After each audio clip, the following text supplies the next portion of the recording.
Selamat datang kembali.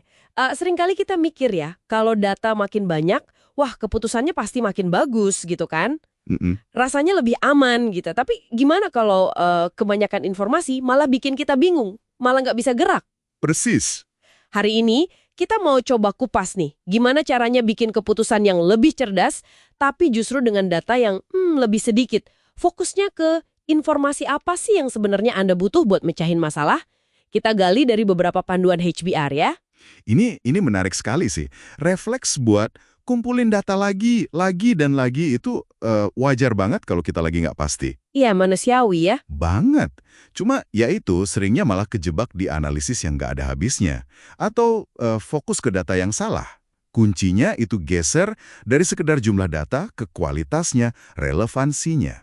Oke, oke. Dan gimana kita ngolahnya? Pemahaman ini penting banget. Bisa bikin lebih lega malah. Sip, mari kita bedah nih ya. Ada kerangka pikir yang cukup oke nih dari Menon dan Thompson. Namanya data diet. Oh, diet ya? Iya, ini akronim. 4 langkah. Yang pertama, define, definisikan. Kedengarannya simpel, tapi ini krusial.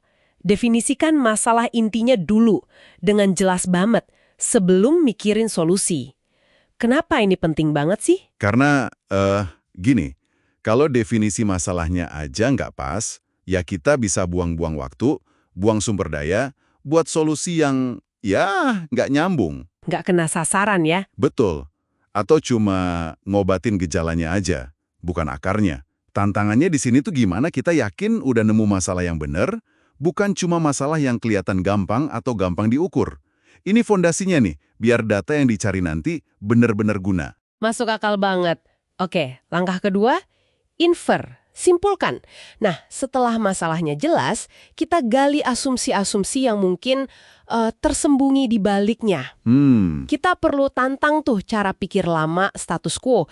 Gimana langkah ini bantu kita milah informasi yang dibutuhin? Nah, disinilah gunanya fokus lebih sedikit tapi lebih baik itu kerasa.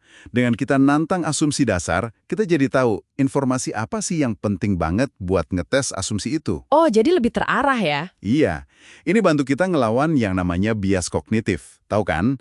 Jebakan pikiran kita sendiri. Kayak misalnya kita cenderung cari data yang dukung pendapat kita aja. Ah, confirmation bias ya? Nah, itu dia.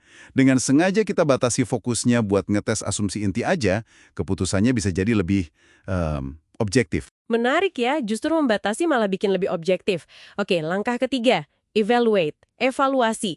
Di sini kita nimbang-nimbang nih calon solusinya. Sip. Penting banget buat mikirin biaya peluang atau opportunity cost. Apa sih yang kita korbankan kalau milih jalur A dibanding jalur B? Nah, data apa yang paling penting buat bandingin pilihan ini secara efektif, tanpa harus ngubek-ngubek semua detailnya gitu. Fokusnya itu perbandingan yang efisien. Nggak semua dianalisis sama rata. Dan ini pas banget buat nerapin prioritas. Prioritas ya? Iya.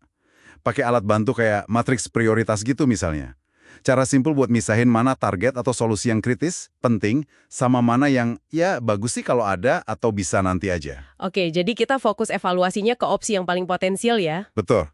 Biar nggak tenggelam di detil-detil kecil yang dampaknya juga kecil, hemat energi juga kan? Bener. Dan langkah terakhir, tes. Uji coba.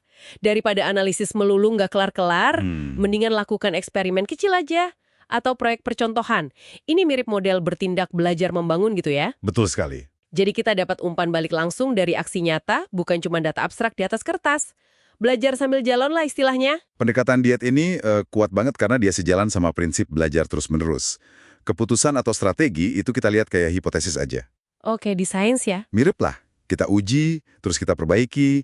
Ini soal ngurangin resiko pakai langkah-langkah kecil yang terukur.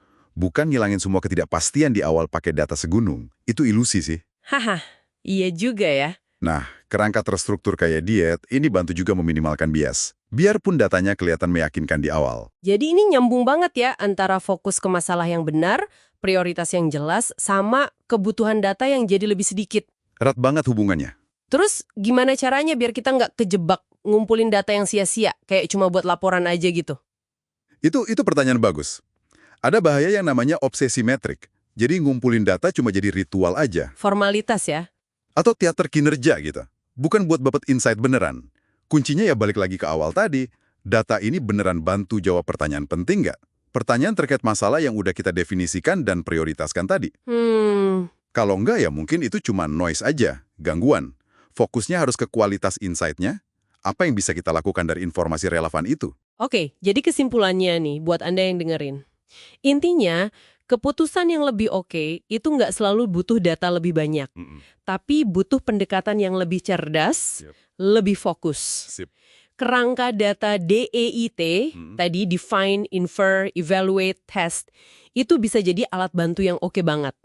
Coba deh pikirin, gimana Anda bisa nerapin ini ke keputusan yang lagi dihadapi sekarang?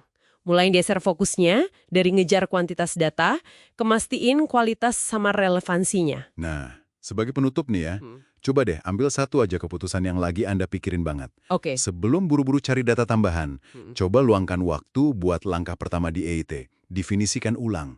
Apa sih sebenarnya akar masalah yang mau Anda beresin? Gali lagi ya. Gali lagi. Apa asumsi-asumsi paling dasar Anda soal masalah itu? Bisa jadi Anda kaget loh.